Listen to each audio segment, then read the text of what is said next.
knocked in 3. He has 11 base hits in 25 trips to the plate. He had 3 triples in one game once. I mean, there's not many major leaguers that are doing that. He led the National League in batting 4 years in the 60s. He had 12 Gold Gloves in a row. That's the most in the outfield, tied with Mays.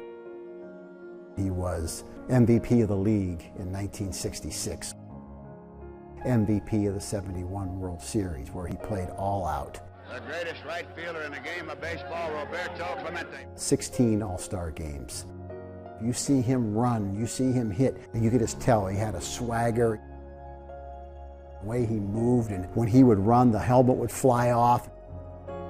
There was something about him, it was magical. Once you see him, you're hooked.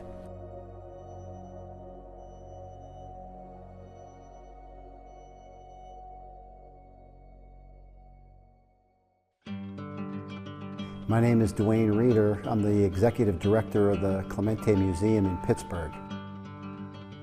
I came from the mountains north of Pittsburgh. When I grew up, it was all Pirates all the way. Everybody wanted to be number 21. We had him up on this pedestal that he was larger than life.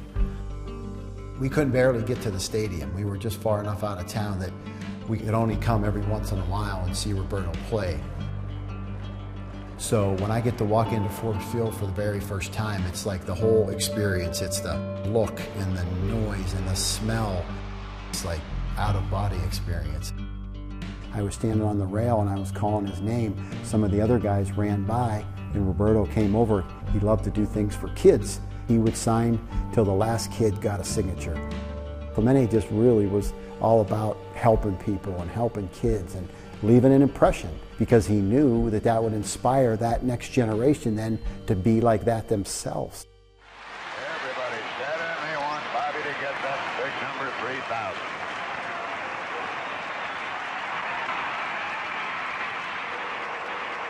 Matlack on the 0-1. Bobby hits a dive into the gap in the left center field. There she is.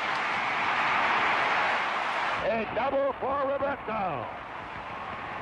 To get 3,000 hits, exactly 3,000 hits, that's kind of like the exclamation point. That kind of locks in the love for Roberto Clemente that the Pittsburgh people have here. Another plane crash last night. A 4-engine DC-7 loaded with supplies for Nicaraguan earthquake victims fell into the ocean after takeoff from San Juan, Puerto Rico. Among 5 persons aboard, Pittsburgh Pirates baseball superstar Roberto Clemente. I just remember it being a kind of a cold, crappy day. One of the saddest days of my life. I was just walking around outside by myself thinking, there's no way he could be dead. He's got to be alive. He's got to come out of that water. He's going to be swimming out. He's going to be standing on the shore, flexing his muscles. And then it never happened. We just couldn't believe that a superhero like Roberto Clemente would die in a little plane crash. So here we have one of the propellers from the plane that Roberto Clemente died in. This piece was found at the bottom of the ocean back in '72. The earthquake in Nicaragua hits on December 23rd. Roberto's coaching the San Juan Senators, and he had just been in Nicaragua coaching the Puerto Rican baseball team. And so he made friends over there. He met all these poor kids. So he thought, I have to get this stuff to those people that he met. That's why he was so hell-bent on going on that plane. There was a largeness about Clemente's persona that transcended baseball. Not only was he a great player, obviously, but one of the good people who was using his stature and his celebrity to help the people from which he had come. And the plane went down, it's so sudden, it's over so immediately. We're sitting here in the middle of the Clemente Museum. Kind of built this museum almost by myself, with helps of, friends and relatives. We started it just as a collection of photographs. It's an archive for 10 years, and then it kind of started growing, and I become friends with Vera Clemente. In 2006, when she asked me to host the Clemente family party here, I was honored. During that party, she said, "Hey, Duane, it's more than an archive now. It's like a museum here." So I thought, wow, how cool would that be to be the Clemente Museum? I just wanted to do something more for Roberto than anybody else out there was doing. Everybody wants to collect something from when they were a child. These were the things that I loved. Clemente's baseball cards and his memorabilia. And now I'm surrounded by it. When you come to this building, people right away are like identifying with their youth.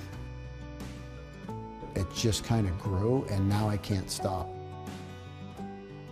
I mean, I can't wait to get up every morning and get down here, start looking for a new negative or start getting an auction catalog and seeing if there's anything Clemente out there that I can either buy or trade for or acquire somehow, no matter what it takes. You know, Clemente is the icon of Pittsburgh. You can talk about all the Steelers in the world, but down deep, Roberto is the Grace Note of Pittsburgh. He's the most beautiful athlete who's ever played here. He was Grace in motion, you know, he was our Willie Mays. The guys who played with him, Manny Sanguian, for them to come in and talk to you, to look you in the eyes and say, yeah, this is what Clemente was like, is incredible. He was the greatest ball player I ever seen play, plus he's a great person too. He treats people like a human being. He loves people. That's the way Roberto Clemente was. That's why we're doing this. It's not that he got 3,000 hits. It's the person that he was. When Anthony Rizzo came here, he said, Dwayne, I want to win the Clemente Award, and he did. The Clemente Award is given to the best humanitarian in the league.